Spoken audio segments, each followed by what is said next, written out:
In the heart of the Vietnam War, U.S. troops were armed with cutting-edge technology, night vision goggles. But what they saw through those lenses was far from what they expected.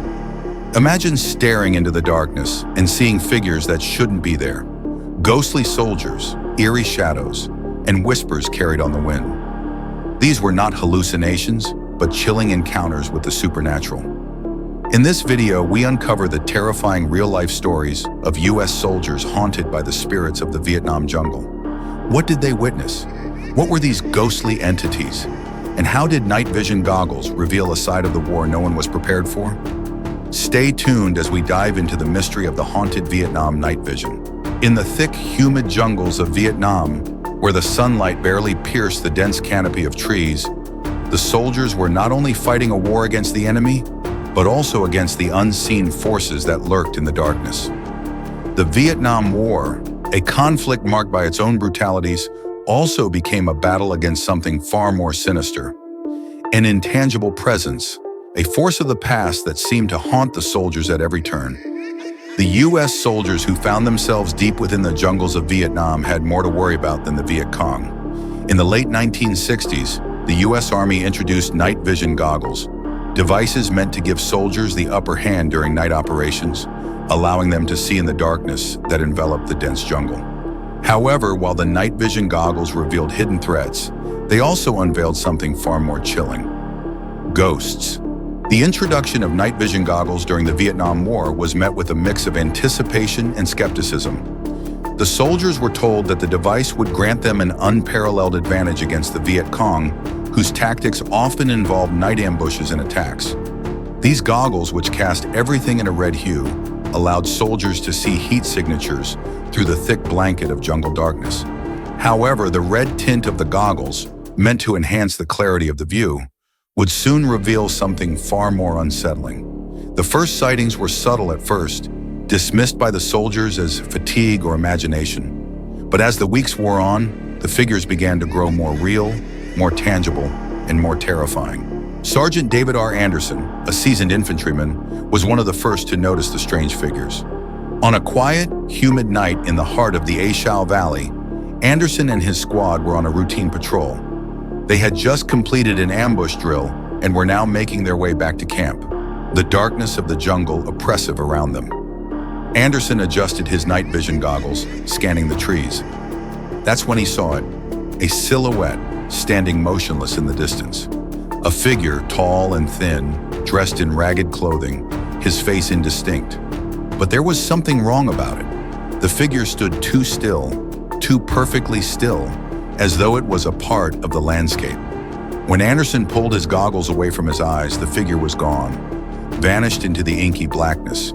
He chalked it up to fatigue and continued with the patrol, but when he put the goggles back on, there it was again, standing in the same spot, unmoving. It wasn't just a figment of his imagination. Anderson wasn't sure what he was seeing, but he knew he wasn't alone. Private Thomas Lee, a new recruit, was the next to experience the strange phenomenon. Lee, a fresh-faced soldier, had never heard of such things happening to anyone else. But when Anderson motioned for him to take a look through the goggles, Lee couldn't believe his eyes. There, in the distance stood the same figure Anderson had seen. A man wearing tattered clothes, his posture unnaturally stiff, gazing into the darkness of the jungle with empty eyes. When Lee lowered the goggles, the figure disappeared, only to reappear once he put them back on. The two men exchanged nervous glances. They weren't sure whether to speak up, unsure if it would be seen as weakness or fear. But after a few more eerie sightings, they could no longer deny that something was terribly wrong. As the days dragged on, the encounters grew more frequent and more unnerving. Along with the figures, the soldiers began to hear whispers, faint, indistinct voices carried by the wind. They came at night, soft and eerie, as if the jungle itself were speaking to them. The voices were a mix of languages, some the soldiers could recognize, others completely foreign. Private Eric Winters, a young soldier known for his calm demeanor, recalled hearing the whispers one night while on patrol. At first they were barely audible, like the distant murmur of a crowd. But as they walked deeper into the jungle, the voices grew clearer, more insistent. They were calling out to them, beckoning them into the dark. Winters said the voices were unsettling, but what truly shook him was the fact that the voices seemed to come from everywhere, above, below, and all around them. The jungle felt alive in a way he had never experienced before, as though it had taken on a sentient quality. It wasn't just soldiers they were seeing through their goggles. On one particularly long and grueling night, Private Eric Winters was once again on patrol with his squad. They had been out for hours navigating the jungle with their night vision goggles. Then, through the greenish-red haze, Winters saw a figure. A woman dressed in a flowing white áo dai, the traditional Vietnamese dress, standing by a cluster of trees. Her face was pale, almost ghostly, her long black hair blowing in the wind. Her eyes, wide and hollow, stared into the void, unblinking. Winters froze, his breath caught in his chest. He lifted the goggles for a brief moment, but when he looked back, the woman was gone. The other soldiers hadn't seen her, but Winters was certain of what he had witnessed. The woman had appeared out of nowhere and vanished just as quickly, leaving behind an air of dread. One of the most disconcerting experiences came when the soldiers began to feel a strange, unnatural cold seeping into the jungle. It happened without warning and without explanation. On one evening patrol, the soldiers, accustomed to the sticky humidity of the jungle, suddenly felt the temperature drop. The oppressive heat had vanished, replaced by a biting chill that seemed to come from nowhere.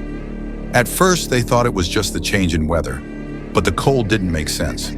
The jungle, despite its dense trees and foliage, should have been sweltering, especially at night. Yet the frost appeared. Delicate layers of ice formed on their rifles and helmets.